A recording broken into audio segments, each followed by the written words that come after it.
Respect the place that you call home.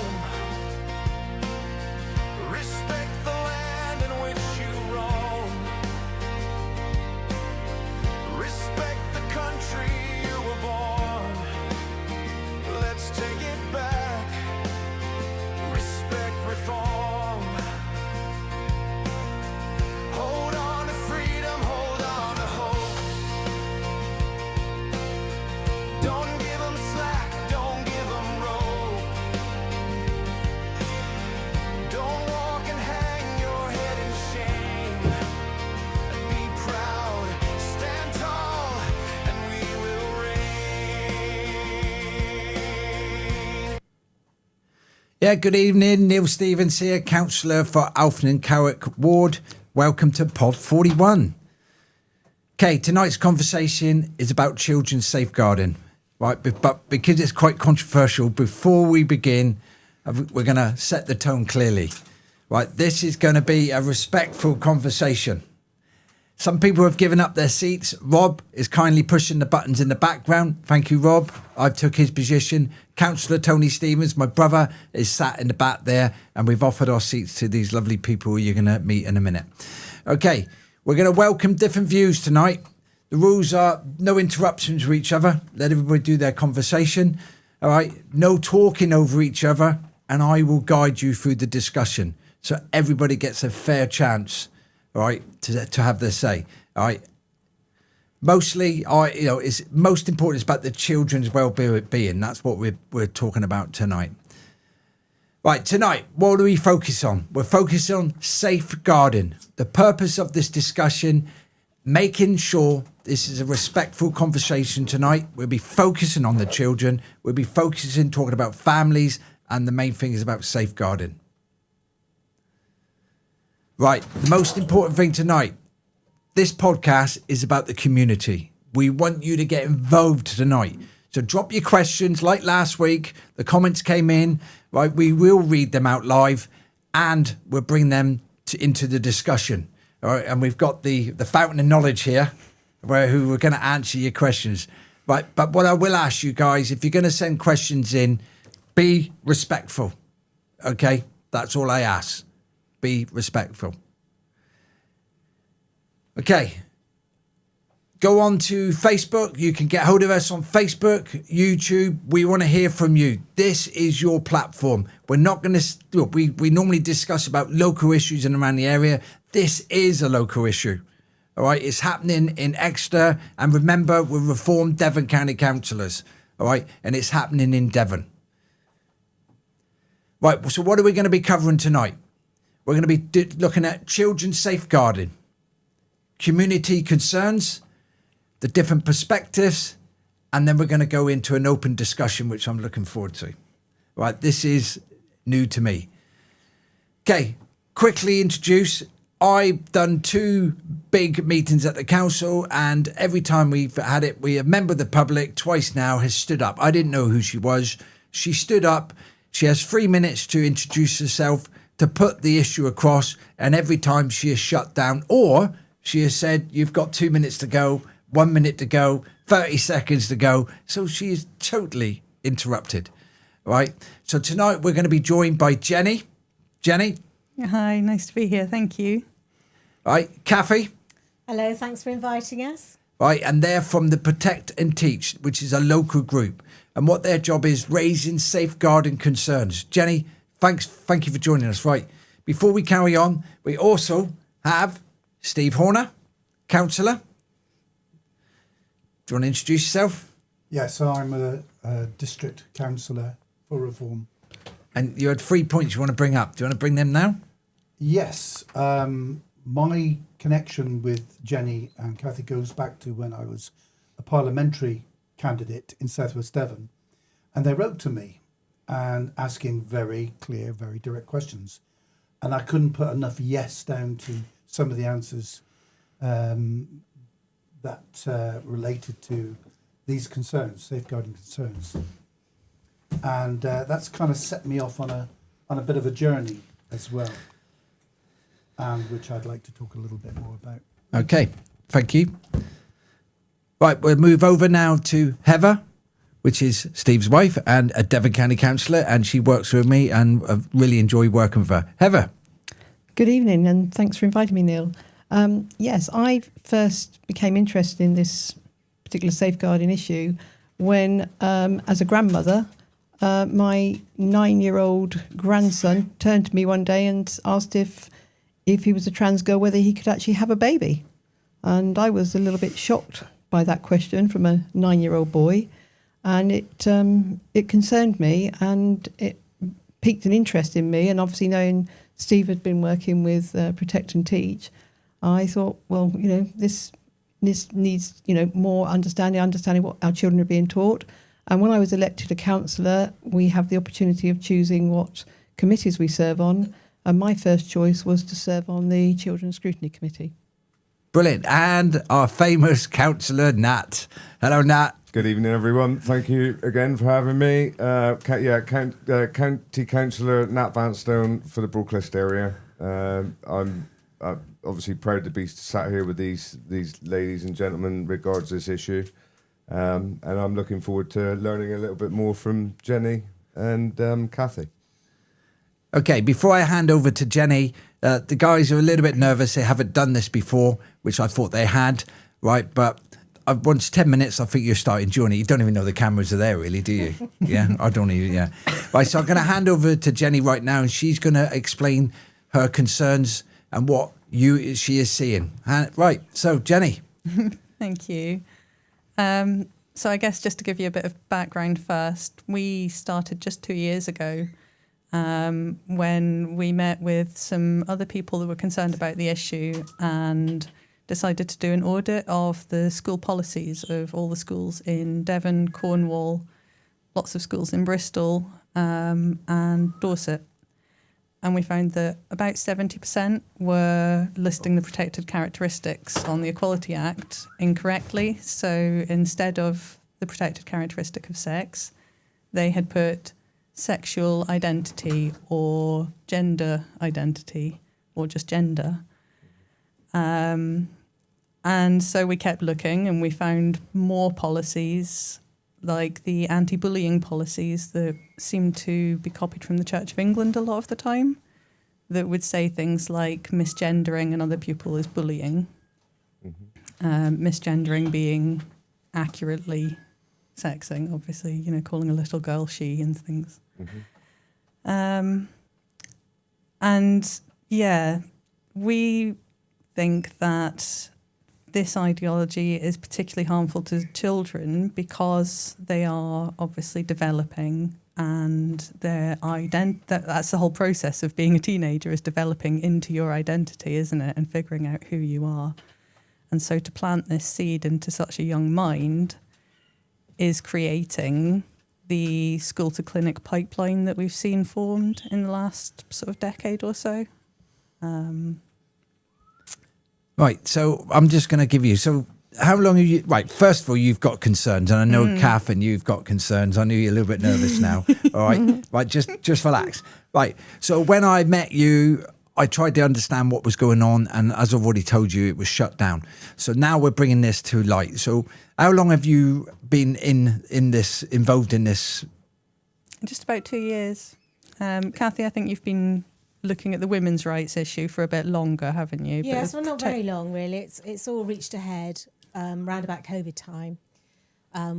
We started to notice things were happening with issues like women, with issues like children being told they were born in the wrong body, and these children were at home for long periods of time with the COVID lockdown, going online and going on TikTok and things like that, and getting involved with people who told them what to do, how to do it, what to tell their parents. Tell your parents you'll kill yourself if you don't get, treated in a different sex or whatever.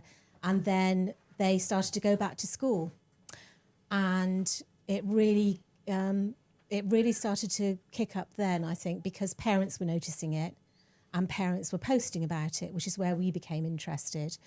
And we actually had a couple of women we knew locally who said this stuff was going on in their schools. We hadn't done anything like this before. And this is where we started to do our research and got into looking into the schools. And from that, really, it just opened up just all the stuff that was going on.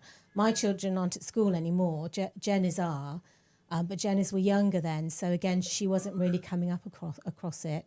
But we were doing junior schools, we were doing nursery schools and finding it. And it's not just the lessons, it's the books that the children have now. And the books are extensive. They're unbelievable, for little toddlers all the way up, which are where creatures can change sex. And a boy can become a girl. A boy who likes dressing can actually, dressing as a ballet dancer, can actually become a female ballet dancer, that sort of thing.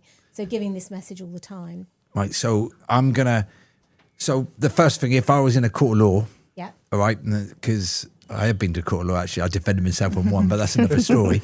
Right, what evidence base have you got For this what we being, found. first of all, you stated that this is, remember, I'm neutral, guys. I have to be neutral and I want everybody to come in. So what I'm trying to say, let's step back. You said COVID, right? You've seen it happening at home because people, the children or people, whatever ages were on. I'm just recovering what you're saying before I bring the counsellors in. You were saying that people were going online. They were reading stuff online, which I would say like plants a seed, right? Plants a seed, let it grow, then they go back to school, and then you're saying at school possibly the seed is, I love that saying, the seed is watered because individuals, and I'm not saying Pacific, I'll let you come in a minute, Nat, individuals are nurturing that seed, all right? And then at what ages? So you need evidence base. What ages are you talking about starting from? Well, definitely nursery. So we've seen it in nursery books, we've seen it in nursery policies, and we've seen it in the sort of games that they play. So the games are designed to make children think about whether they're really a boy or a girl. So you're already building up the questioning. This is it's quite complicated, but this is what's called queer theory. Okay. We've got evidence going back. I mean, in Exeter University in 2008, they held their first seminar on queering the primary school, and that was all about queering children. Queering means you break down boundaries. So there's no boundaries between male or female, which is why, we have all this trouble with the women's issue with single sexes. There's no boundaries between age. There's no boundaries. Nothing really matters, because if everybody's exactly the same, you can do what you like to them, really. So it is actually a very communist thing, really. So boundaries, I would say rules. So the rules are gone. The rules are gone. Yeah, there's no rules. There's no rules like boys and girls should be separated, in the toilets and stuff. There's no rules for that now. They can all go in the same place. It doesn't matter, because there's no such thing as boys and girls, because a boy can change into a girl and a girl can change into a boy. Right. I didn't know that, actually. I'm going to open it. Nat, you wanted to say Well, something? just going back to the part before COVID. So obviously, what you're saying is that these children were being taught this at school before COVID. Then, as soon as COVID came along and kids were at home, is that when parents started? The lights, the red lights were flashing to say, like, whoa, hang on a minute, what are our kids being taught in schools that we don't know about? Yeah, it was a combination of things. I think other groups were also beginning to stand up against it. Yeah. People were beginning to talk about it more, post about it more. You've got to remember that a lot of this was banned. If you posted on Twitter, if a man said, I am a woman, and you said, no, you're not, you're a man, you'd be banned. That's it. Right, Your account would be interesting. closed. Your account would be closed on Facebook. So all the social media was shutting you down all the time. So that was a big thing as well. So that's why a lot of us had to actually go out in person and meet in person to discuss this, because we couldn't go online. So how many people are in your organisation? In our particular group, Protect and Teach, we've got about 60 people really working with us all around the country. So we started off with just 5 of us locally, and we started, after we did the schools, we got published in the Telegraph, and that raised our profile, and that's when we formed Protect and Teach, because we thought if people want to contact us, we'll give them a name. So we set up a website, and that's where we started our work. And looking into this, we found, who was pushing this. So it wasn't just going online. we found that we actually found 120 groups and third parties, LGBT groups and third parties, going into schools teaching gender ideology. Actually going into schools. Actually going into schools, yeah. Because when I during went the to school, it lunchtime. was So- more interested in maths, English, Oh, no. religious education, yes. physical, rugby, football, hockey, basketball, If only. or netball. Right? There's no way would I ever knew that was happening. Can I? Yeah, Heather. Yeah, My- anybody wants to speak, just speak. Yeah. Well, like you, I had that same reaction when I found out that my grandson's school have an LGBTQIA plus rainbow club at lunchtime. When I went to school, you had recorder club, choir, chess club. You didn't have a rainbow club, and that is pupils from 4-5 years up. That's primary school. So you're stating, and I know what you're stating is, they're planting the seed at 4 to 5, right? That is a dangerous time to plant a seed because that's where they're easy to manipulate. Am I right in saying that? Yeah. Yeah. I mean, is it in every school? Almost, yeah. Right. So it's particularly bad in Devon and Cornwall because of one particular group that started in this area back in 2012. And they wrote the original school's guidance, which was copied by Brighton and Hove and sort of copy-pasted around the country, that encouraged things like binder use. So do you know what a binder is? Well, I think you put paper in it. Yeah, bind it on it. that No. would be my yeah, but obviously not. Sorry. A woman Sorry, would I'm know what a naive binder here. is. Yeah. Yeah. So it's very much like a corset, but for Yeah. breasts.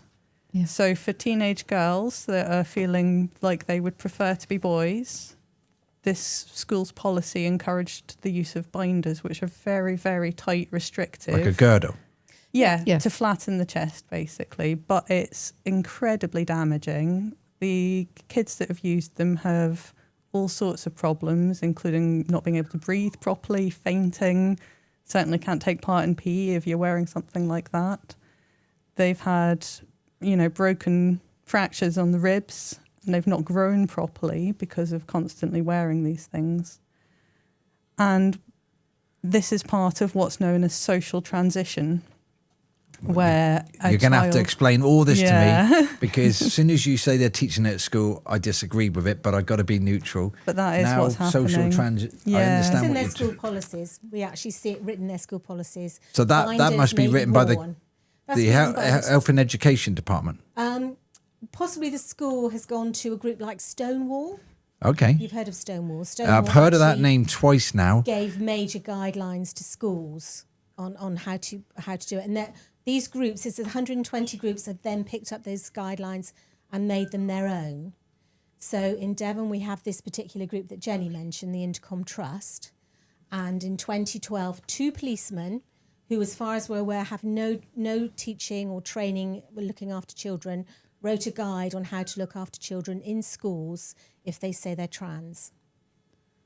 So if I'm 5 years old and I'm told you I'm a tran, there's a guideline to give me guidance. Yeah, and it says basically that they should affirm you and say, yes, you are trans. And then when the little boy next to you says, no, you're not a girl, you're a boy like me, he then gets disciplined and sent out the classroom. Heather, what's your input on this? Well, I can understand, and I've seen this firsthand. My grandson asked me if he can have a baby. The other one, the 6-year-old, he came out with, "You can be who you want to be." Yeah. And Sorry, I'm listening to this. I'm quite. and I mean, and You see, These- children this- go through yeah. stages, cognitive Yeah. development, and there's a stage where children notice that somebody is a man and somebody is a woman, and they can see someone in a pair of trousers and think, oh, that's, someone in a pair of trousers is a man, someone in a skirt is a woman. But they reach a stage where they understand that actually both people in the trousers, one's a woman and one's a man, and they can tell the difference. But you're breaking that down and you're saying, no, anyone in a skirt or a dress is a woman and anyone in trousers is a man. So the child then learns that a man in a dress or a skirt is a woman, which is really dangerous. That's their cognitive development. They don't have a chance to do that again. So it means we have a group of 20-somethings now, because this has been going on for several years. So we've got young 20-somethings coming out now who have been taught that at school, looking at a generation who've been taught to believe it, so therefore they won't challenge it. They therefore think we're really mean when we point out, that you can't change sex and that it's very dangerous to try and do that sort of thing. And it's, it's very dangerous, particularly for children and particularly for women. We'll come back to the woman thing later on regarding the High Court case. Right, but I think that'd be very interesting. That, right? So, you've been doing this for 2 years. Have you made any headway? And what I'm trying to say is, when I went to the council, or when you come and stand up there, which is very brave, by the way, you keep getting shut down, or I can never understand what you're trying to say. But has this been happening all over the place? Yeah. So tell us your experience, Steve, Heather, Nat. Tell us what's been happening. So when we started, we realised that the council actually holds a lot of the power and responsibility for what's been going on. A lot of the evidence we have for it is coming from things like the CAS review, where they've looked at all the children that have been referred to the gender services over the last 10 years or so. And what those stats show is it used to be a handful of very feminine little boys, and as it was introduced to schools, the cohort completely changed to teenage girls, or mostly teenage girls. And it's not just in schools that it's being promoted. It's also sort of within all the other institutions. It's in the NHS, obviously. It's been in government policy. It's in the law, and it's very much in like the care sector. So obviously, one of the things that came out of Hannah Barnes' book, I think it was, wasn't it, Time to Think, Yes. which was about the Tavistock scandal, is the fact that children in care were vastly overrepresented. Tavistock. Just give us an outline on that, because remember, I'm new at this. I'm very concerned because I've got 2 grandchildren. I've got 1 on the way, and I'll be horrified if you're trying to change my granddaughter to be anything except a granddaughter. All right. Well, and ultimately we're county councillors, and we've been sort of held back from hearing what Jenny's been wanting to say the last twice. So, this is what I want to hear. And that's what I don't understand. To hear it. I don't understand why The truth has got to be transparent, correct? Yeah. Can I make a point here as well? It's that experience that Jenny's actually had, because we've seen it before, although in a slightly different part of the topic, at Timbridge as well. And Heather and I discussed this, and we felt that trying to do it through the full council meeting was going to be very difficult. And the way to really get through to the people who need to know, that is on the scrutiny committee, etc., was by having Jenny or Kathy or somebody else from B&T to actually talk to the committee members and give them a different viewpoint than the one they've been fed over a long time. And we're still having the battle getting them through. Heather's working very hard, and I suspect it may actually involve the monitoring officer to help ensure that they will be heard. Yeah. But that's the next step, which was probably a bit premature to talk about. But there is another point I'd like to make, and this came about the time when Kathy wrote to me as a parliamentary candidate, and it was almost days after that, a grandmother called me, a lady from Plymstock, I believe, though she didn't give her name. And she was absolutely sobbing her heart out. And she said her daughter had come home in real distress about what she was being told at school. It was more breaking of the boundaries. It was all making sexual acts and the like normal. And they were far from normal from what she was describing. I was shocked. I was horrified. Yeah. And which is why I'm an even stronger supporter of having all this out in the open and discussed. Yeah. And And also grown-ups. to give a bit more of a platform for parents to talk about it as well. Yes, absolutely. You know. We need parents to be made aware that these things are happening in their children's school, and that we must all talk about it and challenge it where it's clearly wrong, Yeah. and not allow it to be covered up. But do you think challenging it, people say, well, why are you challenging it? And they bracket you. Like, as soon as I say something wrong, I'm a racist or I'm far right. All right, far right, well, you couldn't get no far left than other people I know. But let's look at it. So if I challenged it, people are saying, what about you? Well, why are you challenging it? As a parent, you mean? Yeah. Yeah. This is where we come in to help them write the letters, because actually what they're doing is against the Education Act.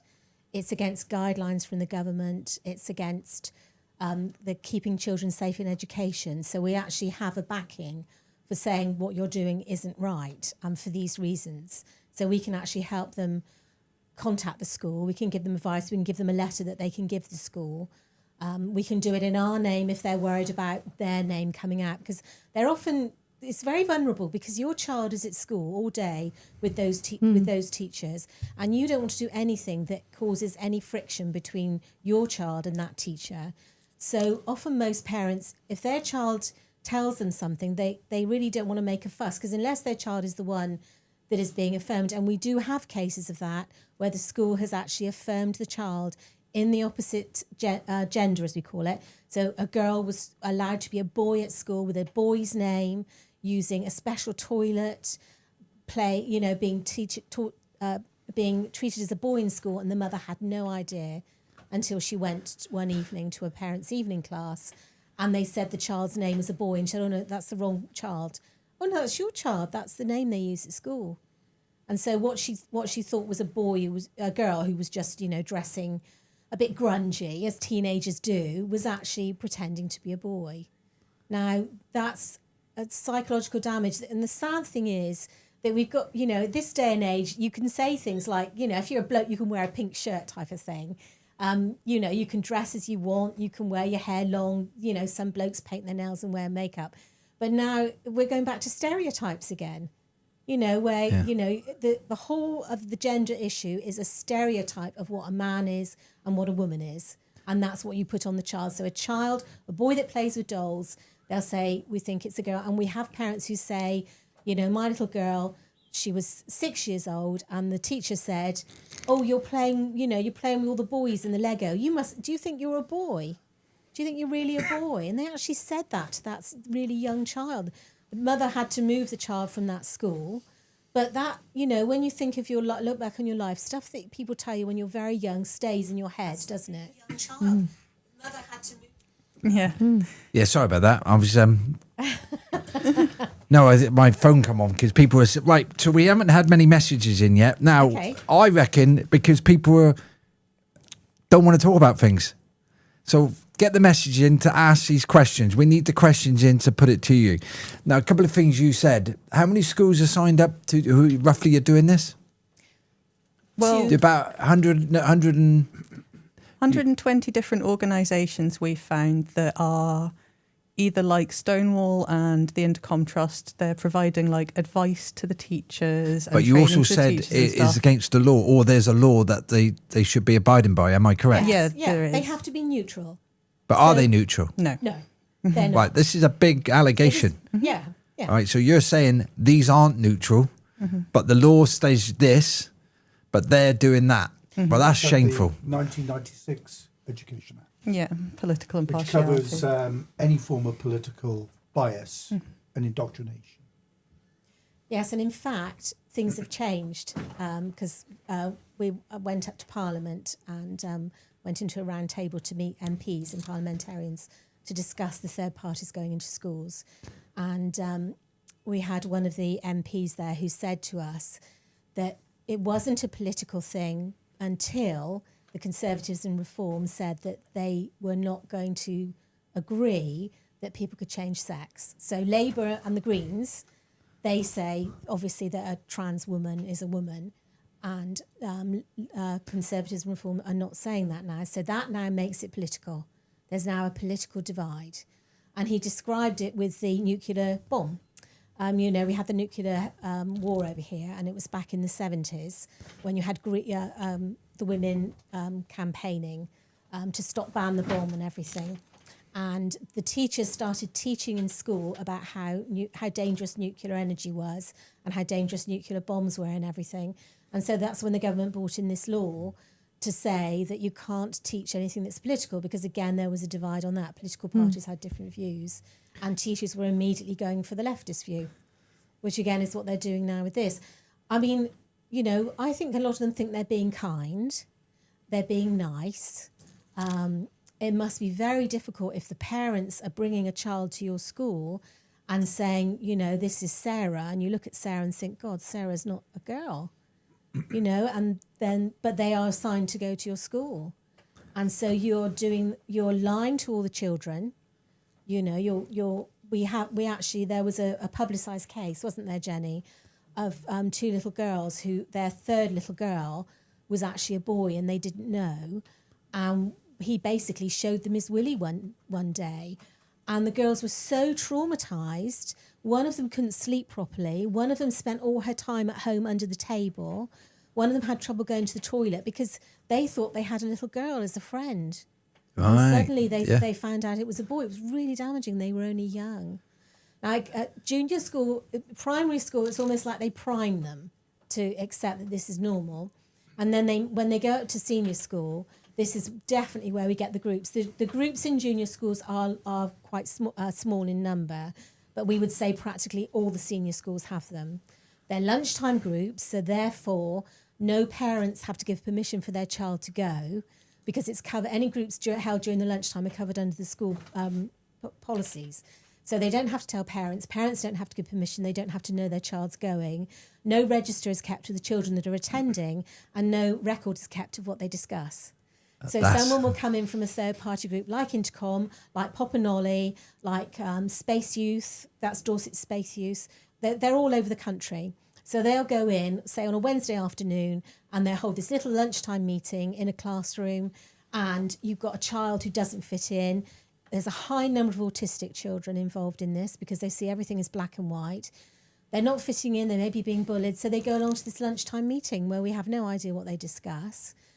The person that sets it up from the group will get a teacher involved. Now, they have real problems. You can tell me if I'm going on too much. No, this is fascinating because I didn't know this was going on. Recruiting teachers is a real problem. So they do something called Teach First. So if you're at university, now remember, lots of university students now aren't getting jobs, even though they've got their degree. Teach First means that you can go and teach in a school for 2 years and you can do your master's degree while you're doing it. The university will fund you to do your master's while you do the teaching job. So your focus is going to be on your master's degree. So that's where, you're going to be at the university, that's what you're going to focus on. So you're not really doing the teaching because you've got a draw to be a teacher or whatever. And if you run the LGBTQ club, you can get from £3,000 to £5,000 extra a year. Now your salary is only £21,000. That's quite low.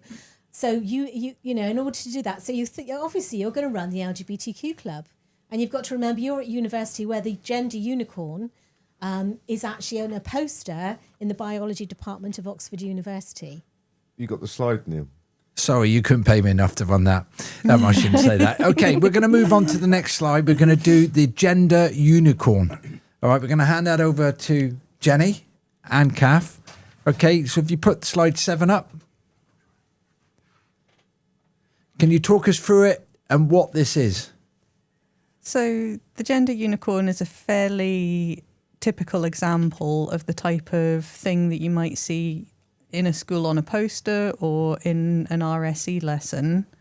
So RSE is a topic that was only introduced a few years ago, and it's already had a few different statutory guidance issues from the government.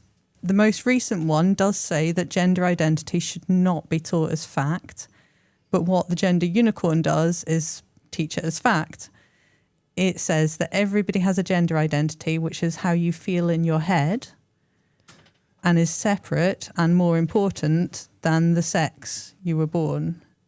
And if they don't match, then the way to resolve any distress that might cause is to fix the body and change the body to try and match what I'd call that grooming, inside. personally. It is. there's It always very a- much Oh, is. Sorry, that's a There's- strong word to use. One at a time. Sorry. Sorry. Nat? Does this all tie into young children thinking they're animals and Yes. things like that? Yeah. And being treated like animals at Yes. school? Yes. Being allowed to be treated like animals? So that's from a gay subculture called furries, which is quite linked to BDSM. It must be a different show then, is it? No, Right, no. it's Okay, before we unfortunately, carry it's on the with same- Steve, thank yeah. you. The comments are coming in. Mike Northern, thank you very much. Good to see you on. I will answer some of these in a minute. Bravo Fox, that's good. Come back to that. Marion, we'll come back to you. Bravo Fox again. So we'll read them out in a minute. So bring them all in. We're going to answer your questions. The ladies are here. The gents are here. Steve, hand it over to you.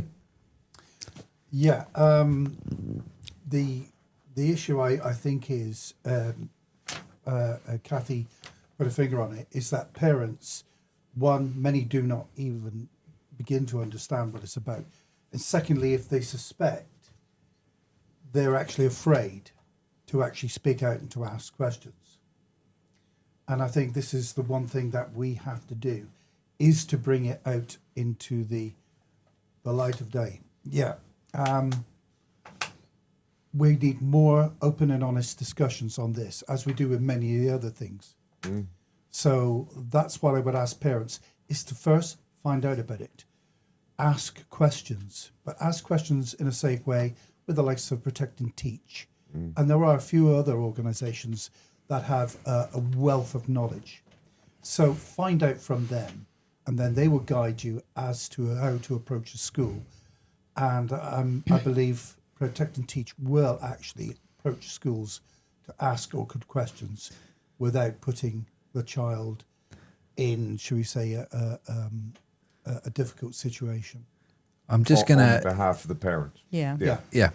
Yeah, so that's good on that. So we're going to move on to slide 8, which is trans umbrella. So either Kath or Jenny, if you want to chat about this and just Yeah. explain, and see what you're on about on that. So trans is a term that's used particularly throughout the institutions to describe an awful lot of different people, and it does everybody in that umbrella a disservice to not recognise how different they are. So, like Kathy mentioned, there's an awful lot of autistic children that are caught up in this thinking and believing that they might be trans. There's a lot of other vulnerabilities that the children caught up, or the young vulnerable people that are caught up in this have, including same-sex attracted, neurodiversity, often a history of trauma and abuse, often lost parents, lost siblings. It's very is growing vulnerable arms children. and legs. The more I hear about it, Yeah. when I went to school, it was get to school on time, don't backchat the teacher, do your maths. My mother always said if you did well in English and maths, you'd get on in life. No way did any of this come out cross my path at all. So this is unbelievable. Yes, go on, Kath. Well, going back to the Tavistock clinic again, basically if a child said they didn't feel comfortable in their body, they would be referred to the Tavistock. We actually now have a clinic. We have a clinic in Exeter. We always have had a gender clinic where they'll be referred here. Where the activists are really active by where we are in a rankings of the number of children per 100,000 of population that gets sent to the Tavistock. We were number 7 in the country, Devon. We're now number 5 in the country for sending children to the Tavistock or the Exeter clinic with this issue. So we're rising because the groups in this area are doing such a good job. So they're infiltrated. That's what you're trying to say. Yeah. We'll come back to that in a minute about infiltration and which people are going to, because people are actually saying this right now, and it's quite interesting. Go on, Kath. Well, the Tavistock has said the increase in girls was 3,000%. You're joking. And then they said, and then they were like, they were sort of they didn't accept that was weird. But you know, girls are more likely. Can't to use the follow word these weird. I'd things. use the word different. Yeah, I'm trying to be neutral, all right? But carry on, Kath. Sorry. No, that's okay. Well, I just wanted to get that because that's why Jenny said earlier about it being really, really high for the girls. I have a question for Wait, Steve, it's you anyway now. Go on. I have a question for either Jenny or Kathy. I read a report fairly recently, in fact, and it said that as the incidence of gender dysphoria and the sort of move towards believing that they are in the wrong body, etc., has coincided with a fall in the number of reports of anorexia and bulimia. So it's actually that issue, that problem, has been replaced by this one. Although a lot of the children suffering from the gender dysphoria, if you like to call it that, also have anorexia. There's also eating issues involved with a lot of the girls as well. So that, and with the boys as well. So they're sort of like, it's almost like it's being given another name. Yeah, I think it helps to think of them as symptoms of the underlying mental issues, psychological issues, developmental issues. Could I have one more question as well? Yeah. Yeah, it's an open house. I've also picked up that one of the things that I'll call it the trans industry or the trans activism is they say if you do not affirm the child, they'll kill themselves. That I've seen that written down so many places. Yeah. But where's the evidence? Well, firstly, with a child, you should never say that there's one factor that's causing that a child who is, probably maybe self-harming or stuff like that and talking that way. You can't just say it's one thing. It's usually a combination of things together that's made them feel that way.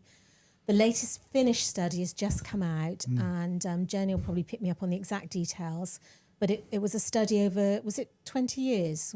Yeah, I From think the so. 90s. 20 years, of children who had been affirmed with a control group who weren't, but they were affirmed to be the different gender, and they went through the medication, some of them went through the surgery, and they were actually more highly depressed after their transition than the ones that weren't and were just left alone.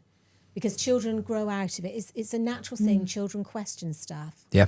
But people jump on it and immediately say, oh, it's this. And, therapists now, they are really between a rock and a hard place. This is where the conversion bill is coming in that's being talked about, where basically a child says, a boy says, I think I'm a girl. And a therapist should say, well, why do you think that? You're actually a boy. Why do you think that you're a girl? Saying that, they're not allowed to do. They've got to affirm. Most of the main psychiatric things say, oh, no, you've got to say, oh, yes, you are a boy. We've got a group called Couth. Now, Couth is a group in schools. If you think a child's depressed, you refer them to Couth. Now, that could be another show on Couth, because we've sort of, a whistleblower has told us about the inside of it. But basically, the names come up on a screen, and a therapist will see a name and pull it. And they avoid taking now children that say they've got a gender issue, because the minute they start talking to them and they maybe say he or she or get their name wrong, the child goes potty because they're obsessed with it. Everyone has to say that they're this particular sex. So they avoid them like the plague, except for a couple of therapists who look for those names coming up on the list, on the drop-down list, and think, oh, that child's got gender dysphoria. And they're straight in saying, of course you have. Yes, of course you were born in the wrong body. Thank you. Right, Heather. Anything to add? Well, I think it's been an extremely interesting discussion, and I think Jenny and Kathy have actually expanded on just the issues that I was aware of. One of the things I had found was, we had a teacher who was teaching the children wearing a dress, a male teacher wearing a dress, and had to be called Mux. And if the children forgot, and they're primary school children, and called him Mister, they got sent out of the classroom. And we also know this particular teacher attended one of the sports days wearing a T-shirt, Save Trans Kids. So, don't tell me that that's not a political statement. No. Yeah. No. Go on, Steve, before we move on to the public I area. have one quite major question here. Why are these people doing it? Why are there so many organisations? Why is it well, it looks to me it's turned into almost an industry. Why? Well, funny you should say that, because we've done their accounts. So I'm not an accountant, so I've only done a very short dip into their accounts. But you're looking at billions every year being sent from the government. The government's sending most of it. The lottery is sending huge amounts. We actually have a group in North Devon that we were hoping would close because of what's been going on up in North Devon, because they have issues up there. Mm-hmm. They appealed for money and the public didn't give it to them. So the public are saying, look, we don't want this either. And then the lottery's given them 250,000. They were only on 30,000 up till now. So what are they going to do with all that money? It's just... Well, yeah, they're grooming the kids. But let's go through some of the questions here. Sorry, did I say that word? I do wear my heart on the sleeve, guys, by the way. It gets me into trouble. Right, Mike, thanks for your words. He says, I'm lost for words as to how this is allowed. It's driven by the lefties elite in their agenda to push LGBTQT community. Would you agree with that? Yeah, absolutely. Do you want to add some more to that? I would say, imagine a school. Imagine you have an activist teacher, you probably young from university, maybe these teach first, maybe it's your head who really believes this stuff. Now, when we did the hustings, because you Steve, you said you had a letter from us. We did hustings. We did hustings all around the country, asking people at the last general election how they felt about safeguarding. And the big thing that we got back from people in our group who went to hustings was you'd have a panel of about 5 or 6 people from different parties, and at least 1 or 2 members of that panel had a trans child in the family. So that's where it comes in. So the teachers are the same. They're going to have a niece who's trans, or their brother's trans, or whatever. And so they really believe this. They really push it in the school. Now, you're in the coffee room. Are you going to be the one teacher who says, I don't agree with this? Because unfortunately, it's very much a virtue signalling thing to believe in this. So the whole staff room will probably go, oh, I can't believe she's just said that. You know, that's so transphobic. You'd probably be on a warning before you knew it. Okay, I got another question. Well, one person said, it's also disgusting. I'm just quoting what people were saying. Another one, Livy. Good evening, Livy. She says, can parents choose whether their children get taught this in school? But you did say they're teaching it in the dinner time. Yeah, so in the clubs, Jenny knows from her own experience with the stuff coming through with the RSE. Yeah, so it is part of the RSE curriculum, relationships and sex education curriculum, and parents can only opt their children out of the sex education part of it, or parts of the sex education part of it. Whereas most of the identity stuff is taught in the relationships side, which you can't opt out of. And it's also, they like to brag about it on the school website. We saw a lot where they say that it's embedded throughout the curriculum. So you'll learn about, you know, trans people from history and different types of trans in different countries and stuff. Yeah, we have a school actually in Devon, a small primary school in a nice little village, might be near you if you're listening. And they actually have the Rainbow Award. So this is what the groups do, is they have the Rainbow Award. That means that one teacher and one governor will go for special training at the LGBTQ headquarters on all things trans. They will then go back and be expected to teach the other teachers and governors about trans children. They will then have a special day for the Rainbow Award. They have to change their school policy, which is where it comes in. It'll either be a Stonewall policy. We used to call it that the school had been stonewalled as we were going through the policies. But often some of them have their own policies, or they even provide booklets on trans children in your school. So they get the award for that. They've changed their policy. They've got a teacher and governor on board. They come for the day. And this particular school had a bloke who actually called himself Holly as a woman, came as a woman. And the children who were 8 or 9 years old, they drew pictures of him, and then they wrote how they could be kinder to trans women to make their lives easier because they have such a terrible time. You know, it's that victim mentality, you know, I am the victim here. They have such a rough lifestyle. So the children were taught not only that it was acceptable, but also what an awful life he had led and how they could make that person's life better. And what you're doing, that child now, I mean, you obviously have that awful case in Scotland of the butcher dressed as a woman, and the girl, he lowered his window and the girl was walking home from school, and he called her in the car, and she thought she was getting into a car with a woman who was going to take her home. And of course it was a man who kept her for 3 days. Right. So this is another question from Bex. Hello, Bex. Litter trays in schools for the human cats. And this basically covers another one here, which right. So Marion, thank you. She says unicorn is make believe. I'm a cat. I'm a dog. What rubbish. Take your children out of the school. That's one there. Another one's very interesting. Marion again. I was called a tomboy because I like playing with boys. I was still a girl. That I was proud to be. Strong, and I beat the boys. Have 2 grown-up sons, 4 grandsons. Great to be a mother and a gran. And I know how you feel being a grandparent. Right, so that's another question here. Right, this is from Dana. Do you have any issues, and I do this for all of you, do you have any issues with trans people in general and the LGBTQ community?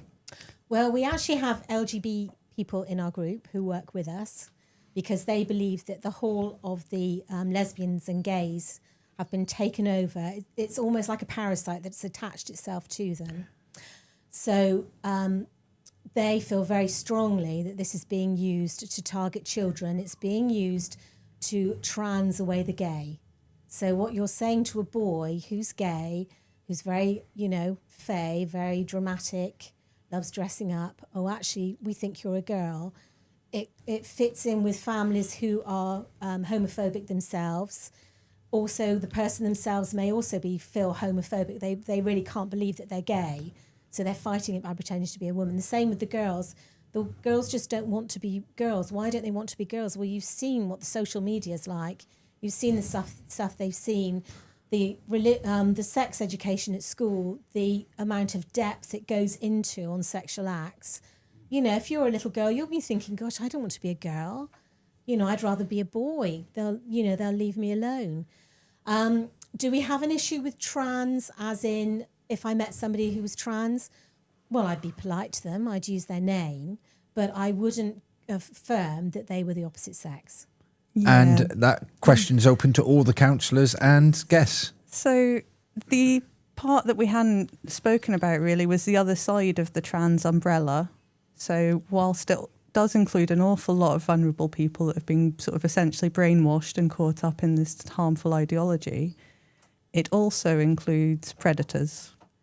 It has long been known that predatory men will use any weaknesses in safeguarding to gain access, whether it's priests or scout leaders or children's TV presenters.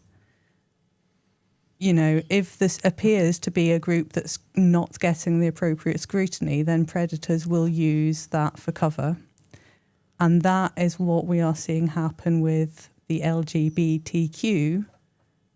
The idea of that being a community, because it's not. It's a lot of separate people with separate personalities and reasons and motivations. Yeah, I understand. I think it's very easy to blur the lines between what you guys are trying to get across, and which is purely about indoctrinating growing minds when children are learning from us adults. There's 2 things that poke me in the eyes about it. One, the money side of it and it turning into a business is scary. And 2, I'd like to know how many teachers have been bullied out of their jobs because they haven't fallen in line with the popular thoughts, and they've had to leave schools or get forced away or feel bullied themselves, if you like, because there must be issues there. Yeah, absolutely. Yeah, I mean, we have a couple in our group who've actually lost their jobs through this because they were called transphobic and they were fired, and they've actually some are still going through court. The rest have actually won their court cases because, the people who fired them were wrong. They immediately jump in. Yeah. So we definitely have that. I think teachers, the average length of time a teacher stays is 7 years. So I think they do 7 years and then this all just gets too much and they leave. Yeah. And so therefore that's why you're desperate then for your teach first brand new teacher to come in. I should imagine that it's even worse in inner cities. I think, you know, when Jenny says it's not all schools, if you sometimes will go to lovely sort of village schools. I mean, the one I mentioned was a village school, but we'll go to other village schools. The headmistress is really strong. They've got a lot of older staff that they've retained for a long time, and they just don't tolerate this, you know. Thank goodness. Just going to read some more comments. Marion, why can't we just allow our children to grow up? It's absolutely horrendous. What's going on? The government are responsible along with the NHS. Don't forget money they get for ops perform. Stick the lot. And a couple other things before we go back. Tina's Douglas, I feel sorry for a child born with a gender dysphoria, which I believe is between 0.7 to 1.2%. Okay, of all live births, but I'm not sure that DRS assigning a gender at such a young age. Surely better to wait and see what a child thinks and work from there. So a child is. I think that's. I think that he might be talking about children that are born with something called a disorder of sexual development, where Brilliant. Yep. There's over 40 that we know of, but they are all specific to males or females. So recently in the news, we've heard about the Olympics committee saying that no males are going to be allowed in female sports in the Olympics anymore. That's because there have been a lot of males with the DSD known as 5ARD, which basically produces at birth, you can't tell that it's a boy, but by puberty, you definitely can tell it's a boy. Basically. Yep, go for it, Nat. Just another question that's just cropped into my mind. Would all this tie in? Could this tie in to some SEND issues in schools? Yes, absolutely. So creating confusion in children's mind enough to make them really wonder what on earth they're. It's about. those children that are targeted a lot of the time. The confused, the vulnerable. The ones that don't fit in properly. Which then can then create behavioural issues, possibly. You know, this is a question really more. Okay, I'm going to put one more question and then I'm going to open up to 30, 40 seconds for each individual. Basically, hello Mick, thanks very much for your message. He said, are you confident they will see a breakthrough and make a change to schools? Or are they setting to just raise awareness to parents? So the question is, are you, because I just see every time you try and do something, you're getting battened off, shut down. All right, we're not talking about political parties. The whole system is broken in my eyes. The whole country is broken in my eyes. All right, so how to break a country is to indoctrinate your kids, groom them, make them feel like they're all whatever, don't belong to it. And this is far left in my, I know I'm a bit out of reach here, but in my days, we just went to school and enjoyed it. Chase the girls or the girls chase the boys. I didn't have many girls chasing me, but it was just a fun day at school to learn. This, I think it's horrendous what you're saying.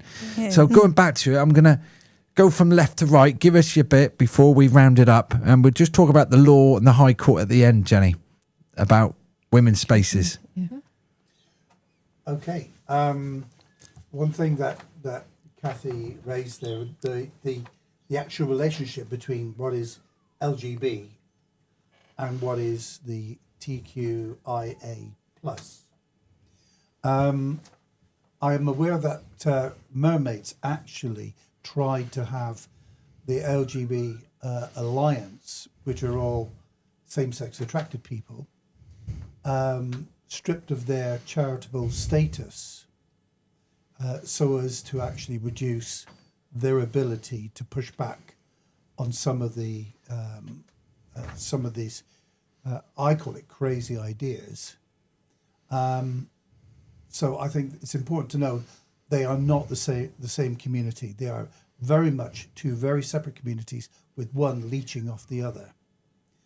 And therefore, it's unlikely that somebody who maybe raises a question about the trans side, to be called homophobic is completely dishonest.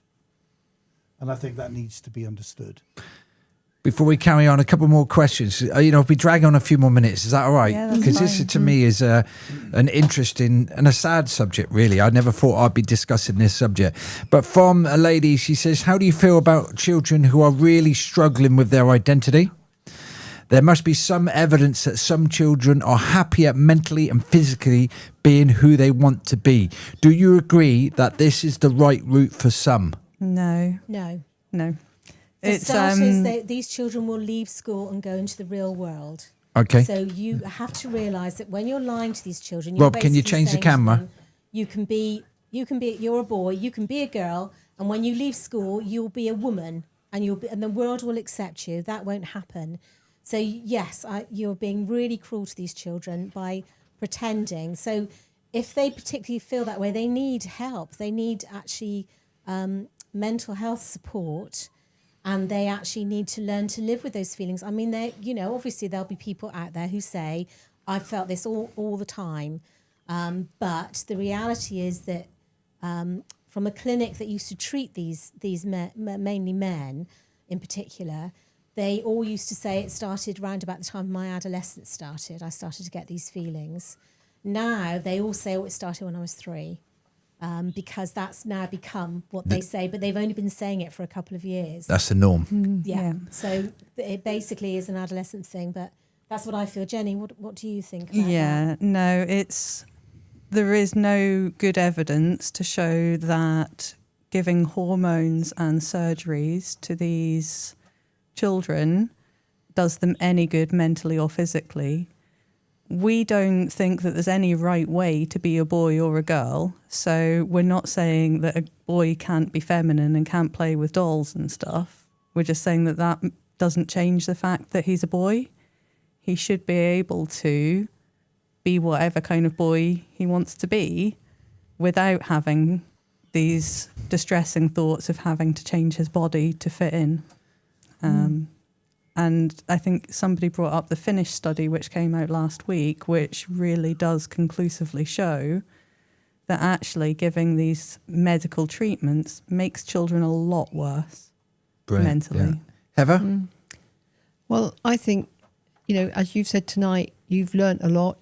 You've learned a lot about this. Yeah, 100%. And I think that, I will certainly continue to push to get Jenny and Kathy in front of the Children's Scrutiny Committee, because I think every single counsellor on that scrutiny committee needs to hear what is going on and not just close their eyes to it because they don't want to hear it. Nice. Yeah, but we'll let you come back. So, well, I would say as well that we just want a fair chance to speak, because the LGBTQ groups go to all these committees. They attend lots of meetings. They give opinions. They look at policies. They say we want this to be like this, and they never ask groups like us in, and that's not fair. So have both of us in. I'm absolutely fine with that. I know how you feel. I know how you feel. We're not invited to the cabinet. We can go, but we have no say. Yeah. Right, that is ridiculous. Now, I'm going to have to take my hat off to Ed Hill, okay, Councillor Ed Hill.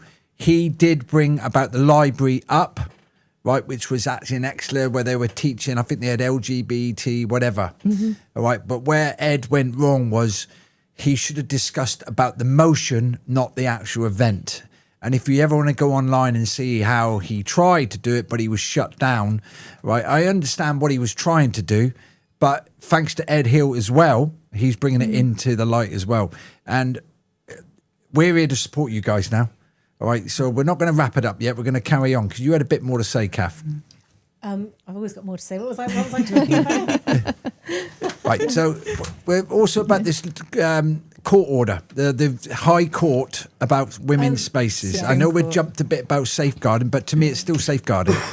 Well, what happened was with the Gender Recognition Act and the Equality Act, there was always a clause in it that there were certain times when women's spaces were, men were not allowed in them, however they identified. That's always been the law.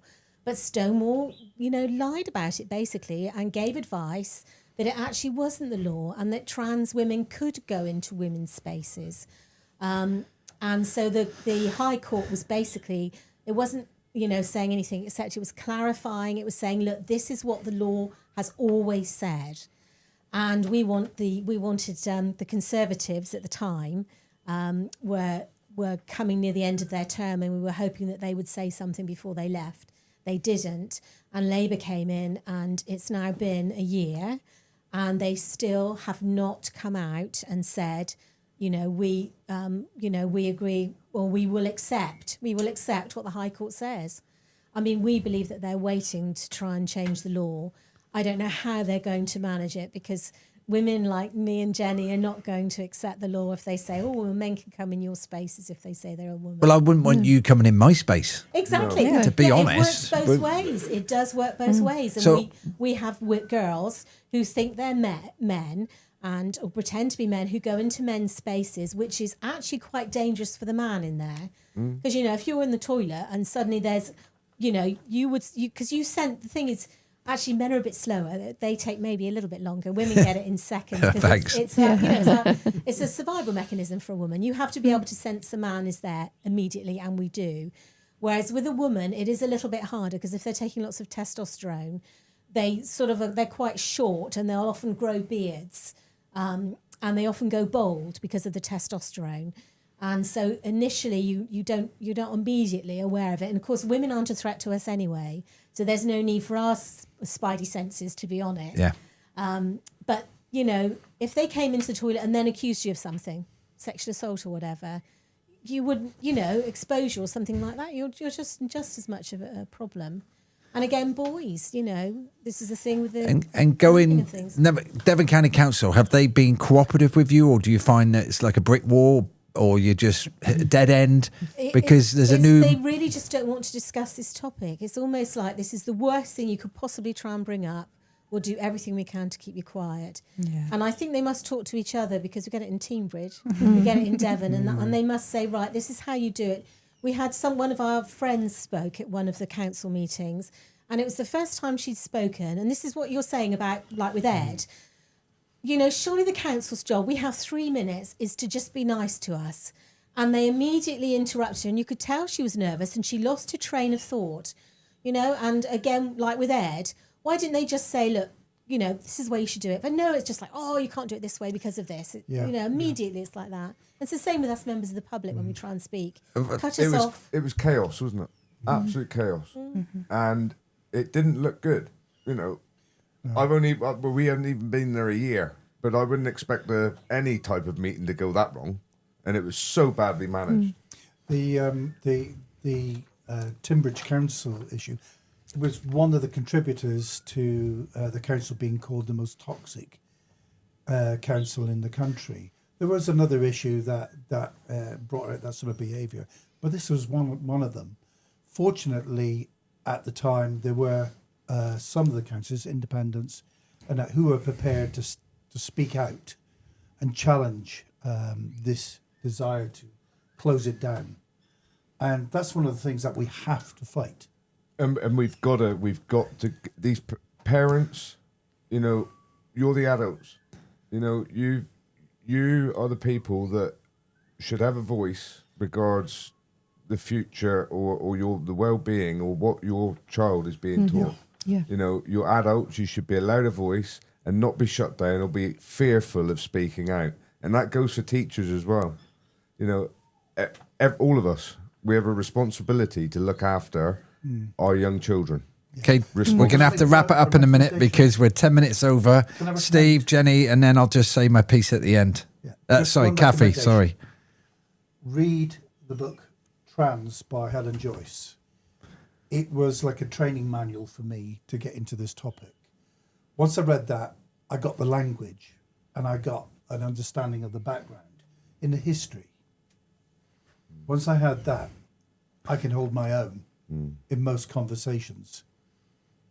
And for Captured Schools, we had a conference in March, and we've got 2 brochures coming out now. One will be for parents with 10 things to look out for and to spot in the school, which tells you that there's issues, with a scoring card, and then you can get in touch with us. So, if your school is not neutral, which is what it should be, then we can help with that. And we've got one for teachers with 6 tests that they should be doing on their school to check that they are being neutral in their teaching to the children.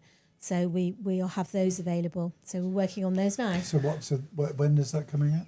Well, I thought it would be today because I did the final testing, but Fantastic. I've managed to get the letters off the edge of the page, so I've got to Yeah. edit it again. Can I have a copy of them, please? Absolutely, yeah. So I'm guessing Protect and Teach have a Facebook page or a website? Yes, we have a website, yeah. Okay, so obviously I'll go back and I'll share it on my social media, you know, and if anybody that knows me wants to look at it, it'll be on my page. So of how to contact these, I would imagine all us councillors. But what I've got is two very interesting ladies. Thank you both for your contribution, and that's from the public, by the way. All right, and the key words: protect and teach. I want my grandchildren to be protected when they leave my care. I don't take my eyes off my child or grandchildren when they're here. But when I hand that child over to teachers, I expect them to protect them and to teach, but not teach all this different stuff. Be careful what I say. Okay, guys, I'm going to say thank you for Kathy, Nat, Jenny, Thank you. Heather, Steve. Right, there's a new saying.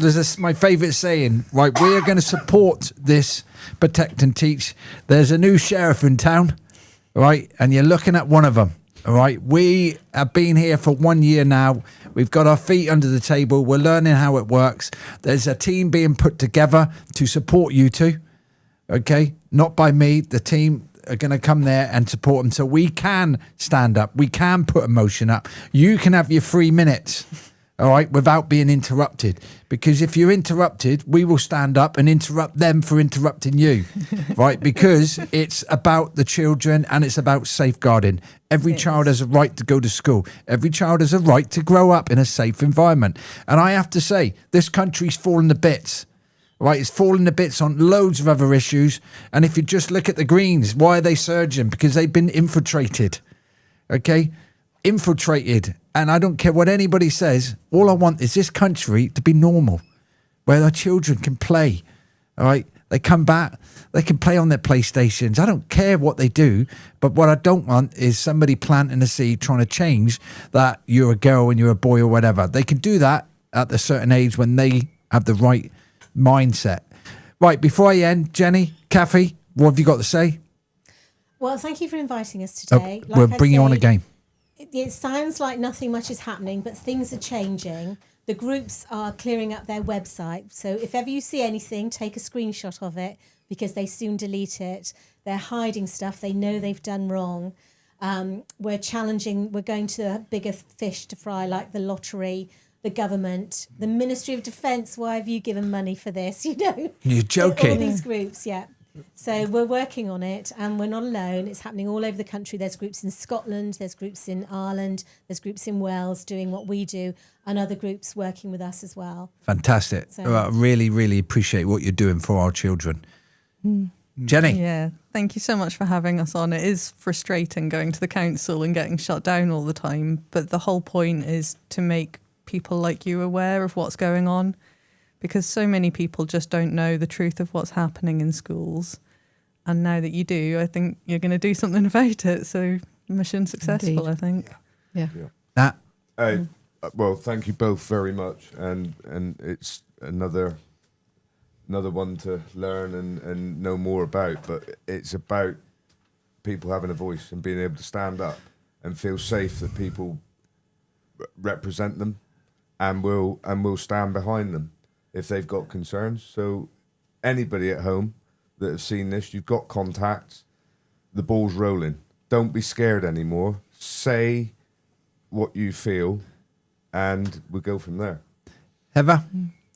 Yeah, I think, I agree with what Nat said. And I think the problem is, I think a lot of people don't really know what goes on in the schools. And, you know, it's quite surprising what goes on behind those closed doors. You need to find out. And when you do find out, it's frightening. Stephen?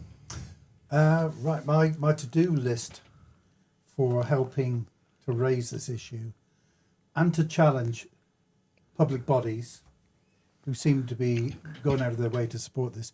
So my to-do list is to challenge them at every opportunity I get. Brilliant. So the team's being put together. Right. I don't know if I should say this. Somebody has said there was one. I'm only quoting, by the way. Yeah. All right, only reading. There was one senior Lib Dem who's a close friend is a paedophile. That's all I'm reading. That's what they're saying. All right, whoever's done that, I need some evidence on that. Just privately, obviously. I believe Right, it. brilliant. I'm sorry it went over 16 minutes. We're going to end the show now. All right, Robert, thank you for doing the bit in the background, which get little thanks. Tony, thanks for telling people to put their mics to their faces and all that. And thank you for giving up your seat. So to that end, I'm just going to say good night. Yeah. Good night. Good night, all. Good night.